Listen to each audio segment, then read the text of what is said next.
Depois de graves denúncias de fraudes em escalas de plantões médicos que supostamente aconteciam em hospitais da capital paulista e também do interior do estado, o governador Geraldo Alckmin afirmou que serão feitas auditorias em todos os hospitais do estado paulista.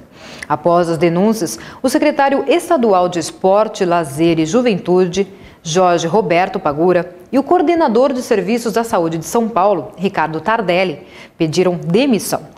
Eles foram encontrados indícios de que as fraudes nos plantões não aconteceram só em Sorocaba, mas se espalharam por grandes hospitais públicos da capital paulista. O total de envolvidos no esquema de fraudes no sistema público de saúde do estado de São Paulo pode chegar a 50.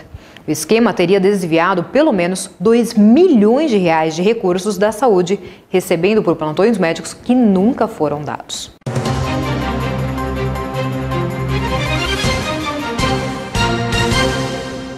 Sarney defende que Senado divulgue os gastos com obras da Copa e Olimpíadas. Acompanhe. Hoje há duas exigências básicas para as emendas coletivas de bancada estadual previstas na lei orçamentária.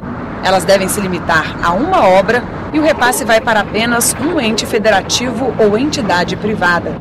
Com a decisão da mesa diretora, as emendas poderão contemplar várias obras e não mais só uma. O objetivo é flexibilizar a atuação dos parlamentares no repasse de recursos e garantir mais benefícios para as comunidades. A decisão também precisa ser aprovada pela Câmara dos Deputados antes de passar por votação no plenário do Congresso. Continuam proibidas as emendas genéricas chamadas de rachadinhas. Rachadinha, você chegava e dizia, vou fazer saneamento em vários municípios da Paraíba. Aí você botava em vários municípios e cada município executava o coisa. Agora poderá ser feita emenda de bancada para programas estruturantes também nos municípios, desde que seja executado por apenas um órgão, quer seja o governo federal, quer seja os governos do estado. Não vai poder ser feito por programas por municípios independentes. Também foi aprovada a Rede Senado de TV digital para garantir a qualidade nas transmissões do trabalho dos senadores.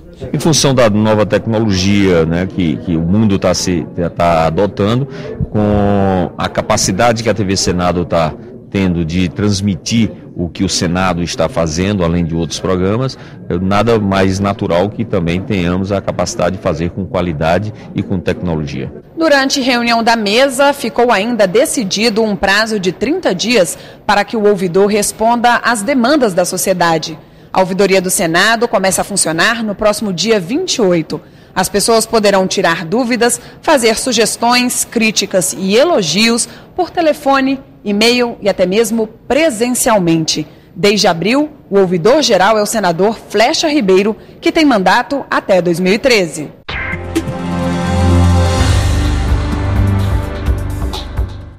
Cerca de 940 mil trabalhadores ainda não sacaram o abono salarial do PIS, de acordo com a Caixa Econômica Federal, gestora do programa.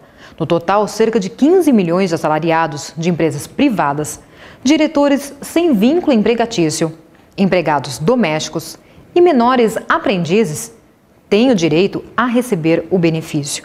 O abono equivale ao valor de um salário mínimo, R$ 545. Para ter acesso, o profissional deve estar cadastrado há pelo menos 5 anos no sistema, receber até 2 salários mínimos, ter exercido a atividade há pelo menos 30 dias. Para sacá-lo, o empregado deve comparecer a uma agência da Caixa Econômica Federal. O prazo é 30 de junho.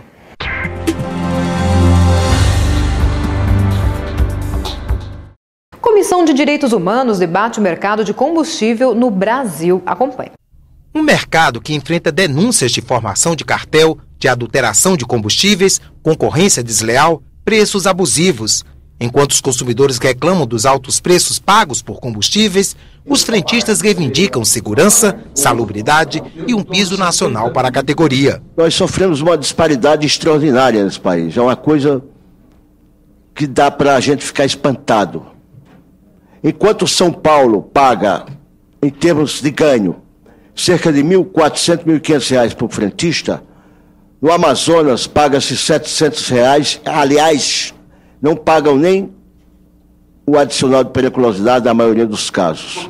Representantes de postos e de distribuidoras queixaram-se dos custos e de outros problemas do setor.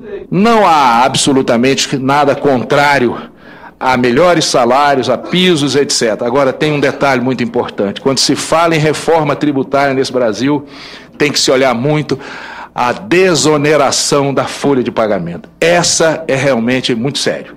Quando nós contratamos num piso de Brasília a 878, 882, se não me falha a memória, nós pagamos, ao final, 1.200 e poucos reais. Isso é um absurdo. Nós não temos como adequar isso. O preço quem faz não somos nós. Isso precisa ficar claro. Quem faz preço são as cadeias anteriores.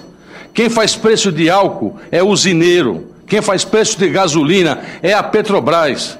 Dono de posto agrega margem. Eu vou trabalhar por um valor que eu acho que vale o meu trabalho, quanto eu pago de aluguel, quanto eu pago para os meus frentistas. Isso a gente tem que discutir aqui. Agora, ser acusado de cartelizador, quando a gente sabe que o preço é igual para todo mundo na base, senador, isto não é uma verdade e nem eu posso aceitar tranquilamente. Os participantes criticaram a ausência no debate da Petrobras e da Agência Nacional de Petróleo. Eu gostaria de começar lamentando profundamente o desrespeito e a falta de compromisso que a Petrobras e a Agência Nacional do Petróleo têm com esse setor.